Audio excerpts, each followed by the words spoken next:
Now think of this for a moment. There's two things you must improve or know to improve the quality of your life. You have to know where you are, and you have to know where you're going. Now that sounds pretty basic. In fact, it's so simple and so obvious, you have to ask yourself, why are so many people stuck?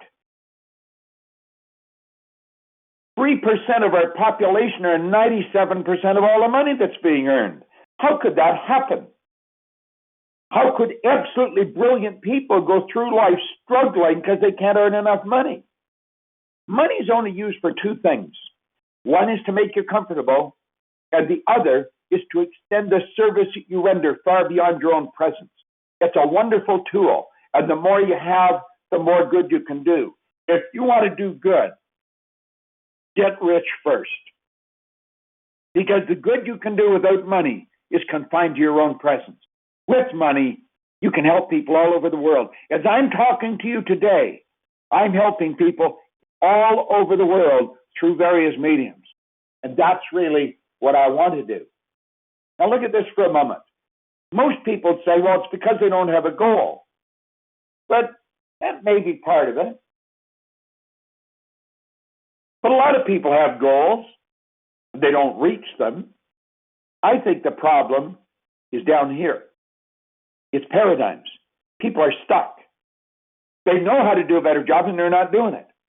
You know that almost everyone knows how to do a lot better. You know how to build a much bigger business, but you're not doing it. You know, I don't like doing this. I don't like doing that. No. It's the paradigm that stops you. Now, most people don't really understand paradigms, so I'm going to share this with you.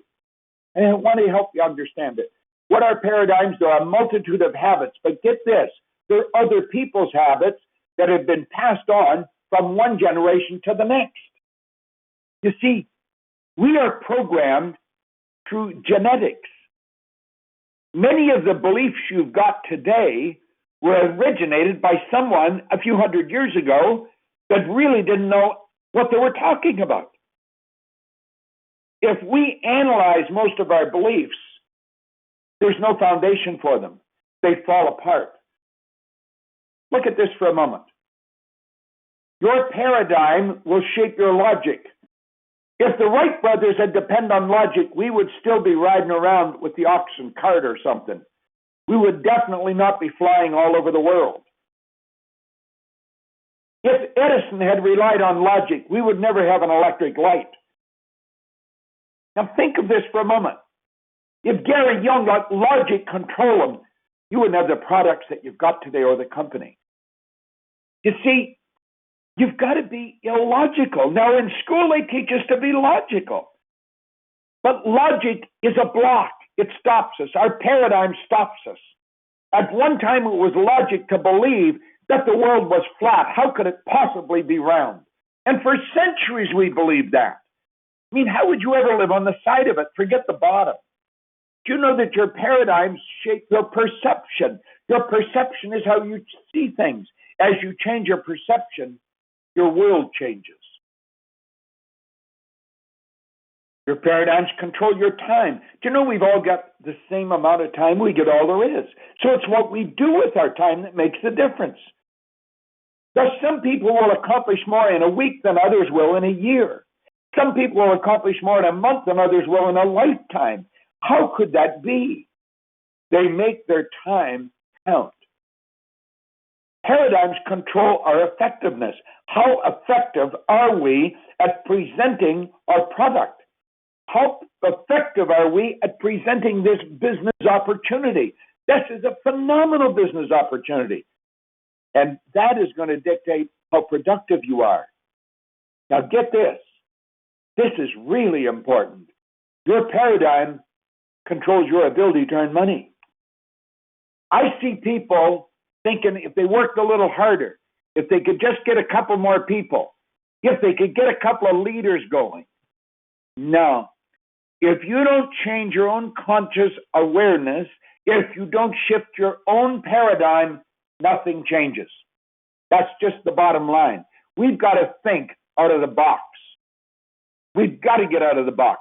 Now get this, the rules for getting out of the box are on the outside of the box. We have been taught that it's better to be safe than sorry. That is not true. It's better to be safe than sorry. Risk it.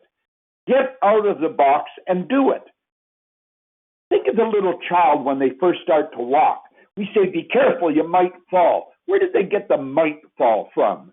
The kid's going to fall. They're going to whack their head. They're probably going to bleed. They're going to cry. The parent's going to hurt. But they're going to fall. And they're going to get up and they're going to keep on going. Well, some of us are struggling, fighting existing reality. That's a logical thing to do. Some of you have been trying to change your business for some time.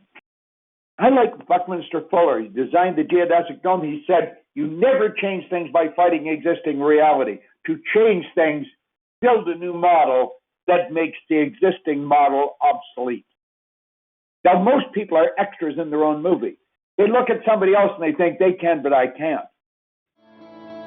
Now, you may not want to do what Gary's done. You may not want to do what I'm doing. But I guarantee you, you want to do something better than you're doing.